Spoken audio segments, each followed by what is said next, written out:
देहरादून में ऊर्जा संरक्षण दिवस समारोह का आयोजन हुआ। समारोह में बतौर मुख्य अतिथि पहुंचे मुख्यमंत्री पुष्कर सिंह धामी। स्कूली छात्रों को मुख्यमंत्री धामी ने सम्मानित किया। ऊर्जा संरक्षण को लेकर बोले मुख्यमंत्री पुष्कर सिंह धामी, ऊर्जा संरक्षण के साथ ऊर्जा को बढ़ाने पर फोकस होगा, ऐसा सीएम ने कहा। 2025 तक राज्य को अग्रणी राज्य बनाने का संकल्प, ये तमाम बातें उनकी तरफ से की गई। ऊर्जा बढ़ाने पर फोकस रहेगा, ऐसा सीएम की तरफ से कहा गया। और साथ ही ऊर्जा संरक्षण के साथ ऊर्जा को बढ़ाने पर फोकस रहेगा। 2025 तक राज्य को अग्रणी राज्यों में शामिल किया जाएगा, अग्रणी राज्य बनाने का संकल्प लिया गया।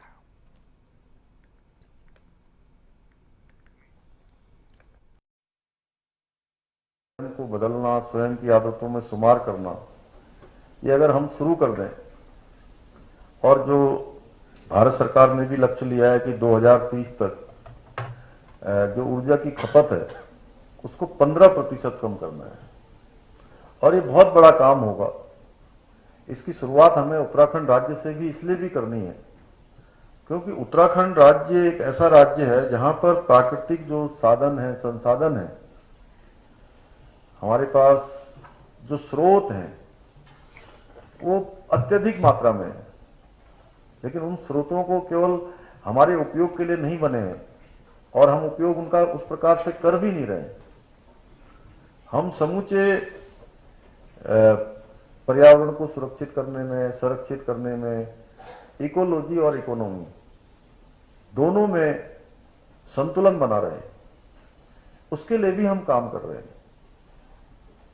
प्रधानमंत्री जी लगातार जहां सौर ऊर्जा, विंड ऊर्जा, तमाम जो हमारे प्राकृतिक ऊर्जा है, उन सभी पर विशेष रूप से उनका हमेशा से एक मैं कहूँ कि उनका एक आधिकारिक जोर रहता है। आधिकारिक रूप से वो कहते हैं, सभी का आह्वान करते हैं, तो हमको उस दिशा में निश्चित रूप से सोचना चाहिए। ऊर्जा शब्द अपने आप में अत्यंत महत्वपूर्ण है। जब संरक्षण शब्द इसके साथ जुड़ जाता है तो यह शब्द और ज्यादा प्रभावशाली हो जाता है, इस पर प्रभाव बढ़ जाता है।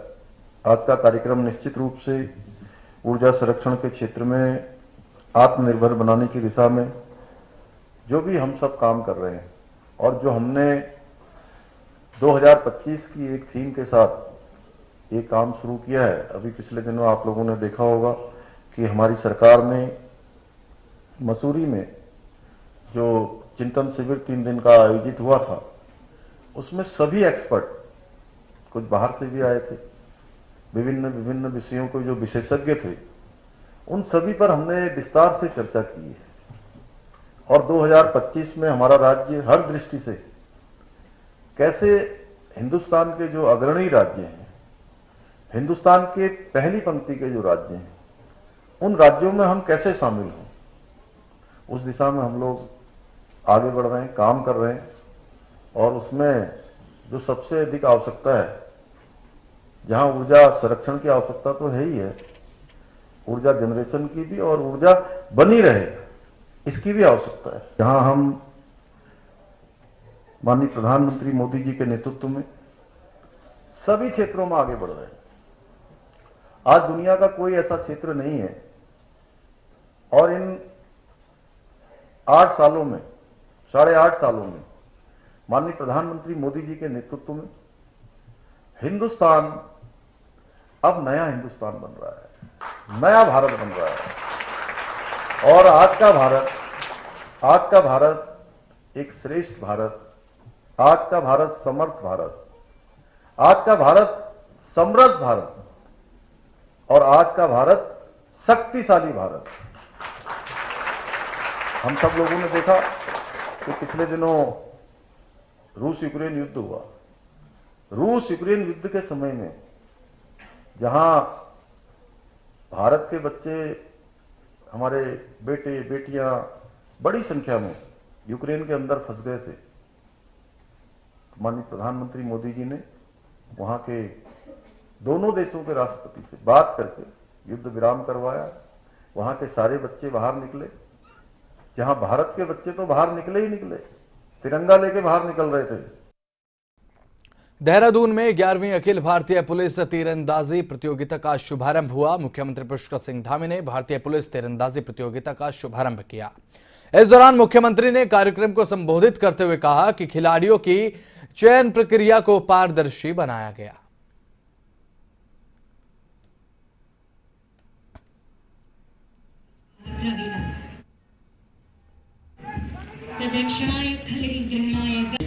ये सफलताનો પહેલું रहस्य છે રંગીલો ગુજરાત से टीम गुजरात। सौभाग्य की इस राष्ट्रीय प्रतियोगिता के आयोजन में आप सभी बहादुर एवं जाबाज खिलाड़ियों के बीच में उपस्थित होने का शुभ अवसर प्राप्त हुआ है।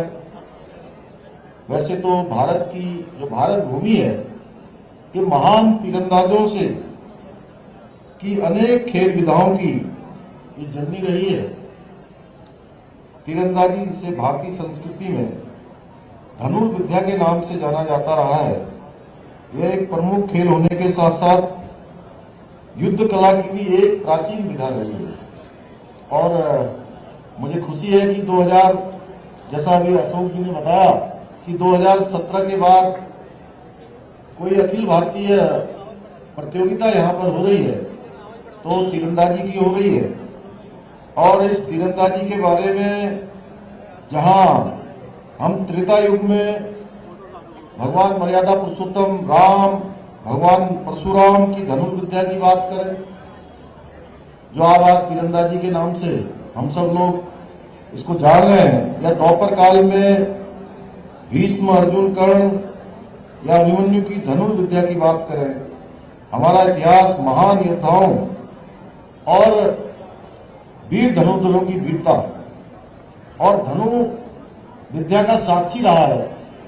और राजेंद्र तोमर जी ने अभी अभी जैसे एकलव्य विद्यालय का नाम लिया, या महान धनुर्धर हम एकलव्य की बात करें, ये सारे के सारे हमारी इस भारत भूमि को स्वाभिमान करते रहे हैं। और देहरादून की जहां तक बात है, आप सब लोग जहां पधारे हैं इस प्रतियोगिता में भाग लेने के लिए, ये महान धरती तो स्वयं धनुर्विद्या के गुरु, जिन्होंने अनेकों शिष्यों को अपनी धनुर्विद्या सिखाकर एक ऐसा कीर्तिमान, एक ऐसा इतिहास हम सबके सामने रखा जो हमको हमेशा प्रेरणा देता रहा। गुरु द्रोण की तपस्थली भी यह देहरादून है।